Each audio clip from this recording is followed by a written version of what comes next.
Oi, hoje o vídeo de hoje é desenhar 3 desenhos. Eu tô desenhando já tô desenhando. Fazendo dog day, tô quase terminando. Eu já tava fazendo já.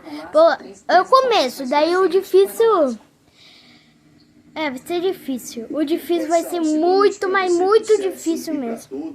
Eu vou ter que fazer a parte 2. Não, vou fazer o médio, daí eu não sei como grava o outro. Mas vou ter que fazer outro vídeo, que é a parte 2.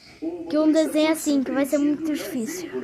Eu já sei usar esse aplicativo, acho que vocês já sabem. Então eu vou terminar aqui e eu já volto já.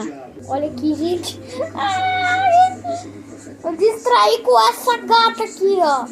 Olha ali na câmera, olha ali, ó. Olha ali na câmera. Foi embora lá na cozinha. Posso que ela vai aprontar lá.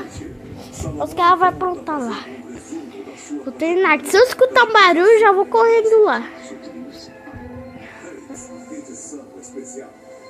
Vocês ouviram? Tá, mais alguns detalhes, eu acho.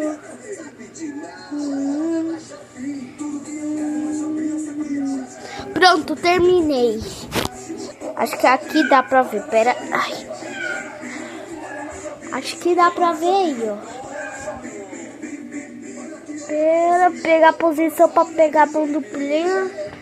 Acho que assim tá. É que minha mão não aguenta assim. Ai!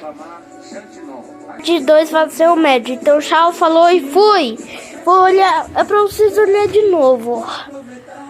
Olha bem. Pra vocês dar nota nos comentários.